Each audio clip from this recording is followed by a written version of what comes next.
It's now my pleasure to introduce an individual whose remarkable contributions will be recognized with an Honorary Doctor of Laws degree.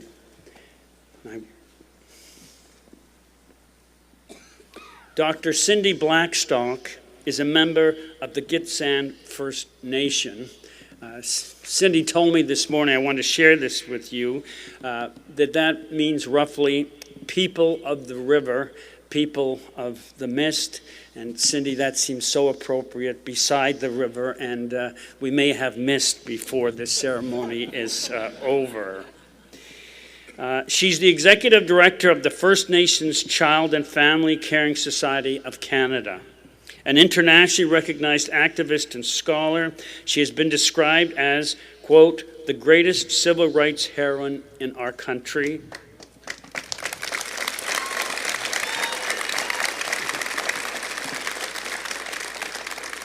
Oh, but there's more, lots more. A moral voice and, quote, one of Canada's foremost spokesperson for the rights of First Nations children. Throughout her 25 career in social work, Dr. Blackstock has helped address modern-day issues faced by First Nations children and youth.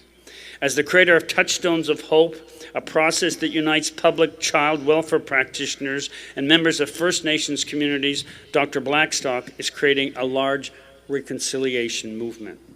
In 2007, Dr. Blackstock, along with the First Nations Child and Family Caring Society of Canada and the Assembly of First Nations, launched a discrimination complaint arguing that services for reserve-based children were systematically underfunded.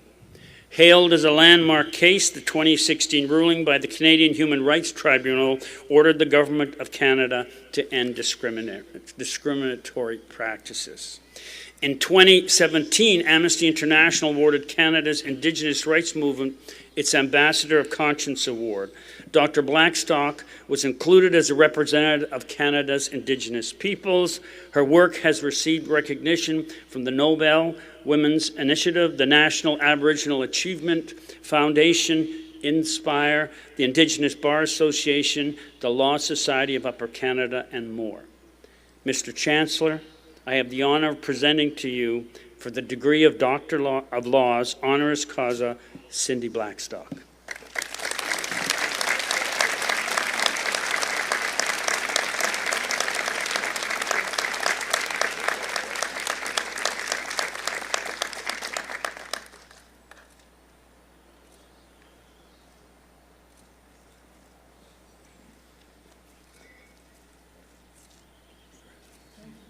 Congratulations, Dr. Blackstock.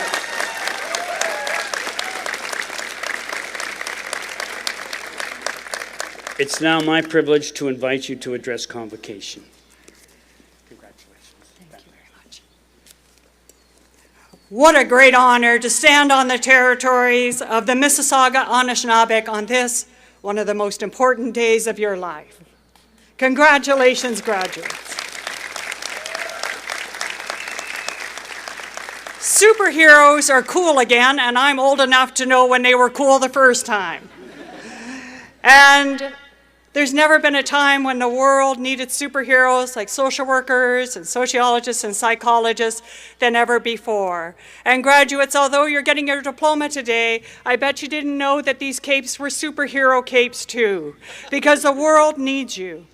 As men of moral cowardice, cloaked as strong men, are spreading the seeds of intolerance, they're spreading the seeds of division, they're spreading the seeds of complacency around the world. We need to stand as professionals in the wind of injustice, in the winds of discrimination. And as the old poem says, when they are trembling in their palaces, we will be singing in the prisons, or to put a more contemporary spin on it, when they are trembling in the White House, we will be singing on the borders for justice with those who are fleeing persecution.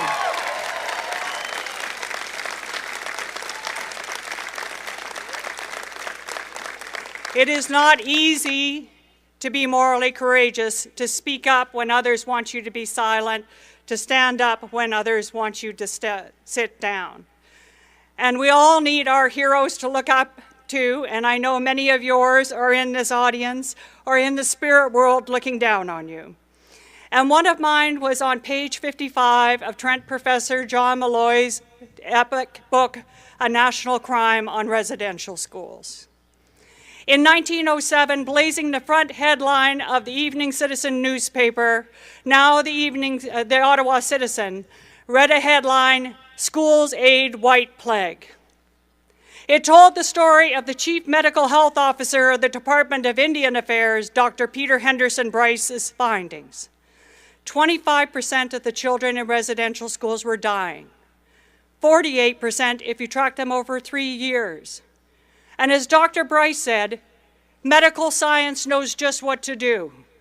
He had noticed that healthcare funding for First Nations was a third less than just the population of Ottawa alone. He said, equalize out the healthcare funding. Stop doing things like putting sick kids in with healthy kids, making sure the kids are not starving to death, that they're properly nourished and not exhausted from servitude. Do those things, Dr. Bryce told the Canadian government, and you could save many lives.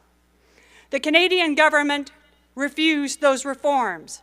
It would have cost $15,000 out of a budget exceeding $100 million.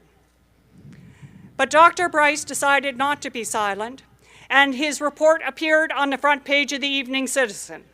Now, no one knows for sure who leaked it, but he is a leading suspect. And Canada thought so too, and they began to persecute Dr. Bryce, but he did not remain silent. And in 1921, he's pushed out of the public service, but even then, he walks into James Hope and Sons with a manuscript called A National Crime to document Canada's horrors to First Nations children and to compel all of us, the people of the period, to do better. Some of the people did do better and spoke out, including Samuel Hume Lake, a lawyer, then later a judge, who said that in that Canada failed to obviate the preventable causes of death, it brought itself into unpleasant nearness with manslaughter.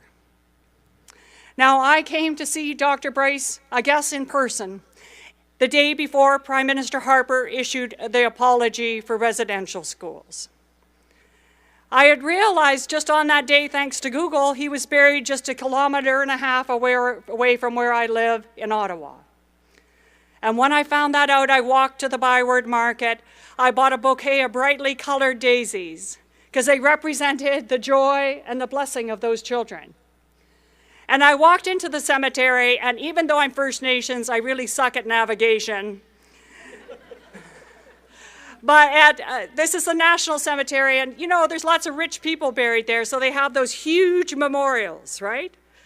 Now, I'm not a religious person, but I don't think that helps. And it's always puzzled me about why they build them so high, but then an elder sorted me out and said, Cindy, it's to weigh them down. So I knew Dr. Bryce would have a modest memorial, and there he was. I went there to thank him for everything that he had tried to do. And I told him about the human rights complaint that we had filed a year earlier, and I promised him I would be back when the kids won. It took 9 years to fulfill that promise, but in January of 2016, on a very cold day, I made my way down to see Dr. Bryce. And he was the first person to learn about the ruling that the kids had finally won and justice was on the horizon.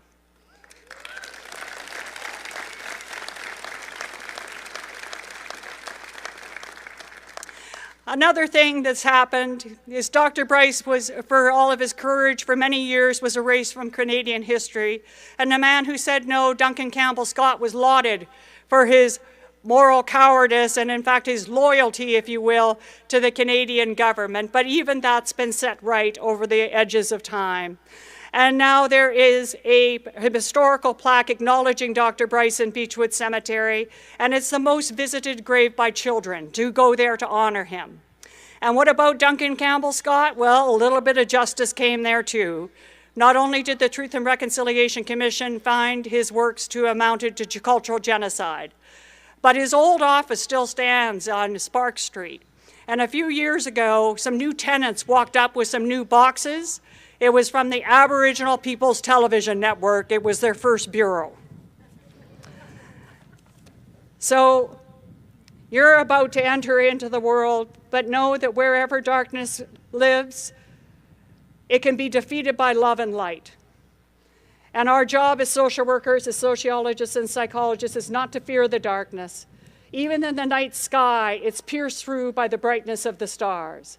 And we must fill the skies, the darkest skies, wherever they exist, with nothing but love and light, just like Dr. Bryce did. And one day, there will be all kinds of bright flowers, and we will raise a generation together of First Nations, Métis, and Inuit children who never have to recover from their childhoods, and a generation of non-Indigenous people who never have to say they're sorry. I'm so honored to be in your company. I thank you, President and Chancellor, and all of you for this great honor to be a part of the Trent community. Thank you.